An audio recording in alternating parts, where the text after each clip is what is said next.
आप देख रहे हैं मेट्रो सिटी लाइव। मुझे रेलवे से संबंधित अनुदानों की मांग पर चर्चा करने का मौका दिया।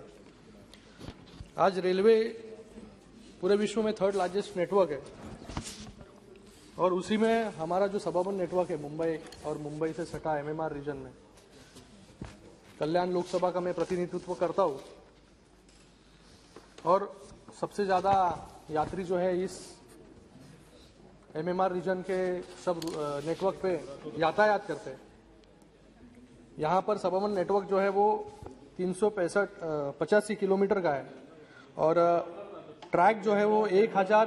कैमरा तो दिखाओ यार, बोलते 5 मिनट हो गए। कैमरा अरे कैमरा दिखाइए सर, 5 मिनट हो गए। कैमरे को मिल रहा नहीं है स्पीकर।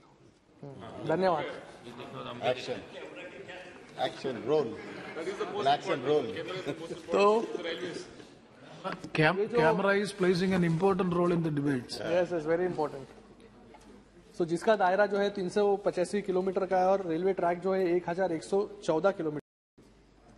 रोज जो है 85 लाख लोग यहाँ से सफर करते हैं। प्रतिदिन 3030 ट्रेनों का यहाँ से संचालन होता है और 60% जो है वो सबअर्बन रेल ऑपरेशंस होता है, जिसमें 35% लोग जो है वो इस नेटवर्क से पूरे देश के ट्रैवल करते हैं। तो इसलिए ये सबअर्बन नेटवर्क जो है वो जीवन वाहिनी हम कह सकते हैं। और मैं सबसे पहले सरकार का धन्यवाद अदा करना चाहूँगा, रेल मंत्री जी का, रेल राज्य मंत्री जी का धन्यवाद अदा करना चाहूँगा कि कुछ ही दिन पहले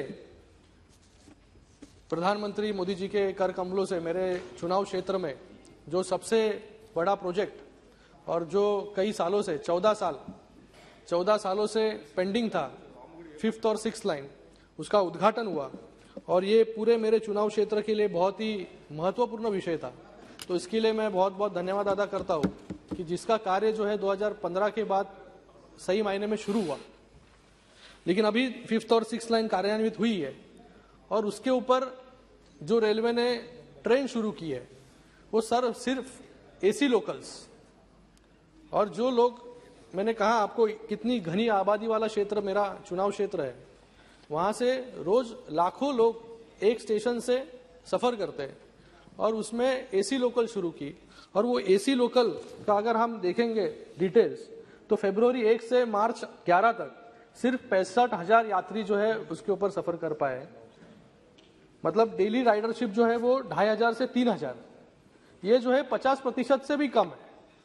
इसका कारण क्या है? इसका कारण यह है कि हाई फेयर और पुअर फ्रीक्वेंसी। ये जो फ्रीक्वेंसी, ये जो पीक आवर्स में चलनी चाहिए वो पीक आवर्स में चलती नहीं है। और इसकी जो सर्विसेज है वो 34 सर्विसेज शुरू की है, उसमें से लोग सिर्फ वो गाड़ी को देखने का काम करते हैं, उसमें चढ़ने का काम नहीं करते। हाई फेयर है उसका, जो एक रूट का खर्चा लगता है वो सेकेंड क्लास से 10 गुना ज्यादा है और फर्स्ट क्लास से 2 गुना ज्यादा है। तो फेयर कम करने की आवश्यकता है, नहीं तो एसी लोकल जो है वो ऐसे ही खाली चलती रहेगी। तो जल्द से जल्द जो है वो फेयर कम करने का काम करे और एसी लोकल के बजाय, दानवे साहेब, आपल्या या रेल नेटवर्कवरती नॉर्मल ट्रेन्सची खूप गरज आहे। नॉर्मल रेक्स जास्तीत जास्त अवेलेबल करून देणं खूप गरजेचं आहे। मुझे लगता है कि MUTP 3 के अंतर्गत 147 नई एसी रेक खरीदने का इरादा जो है वो गवर्नमेंट का है, सरकार का है।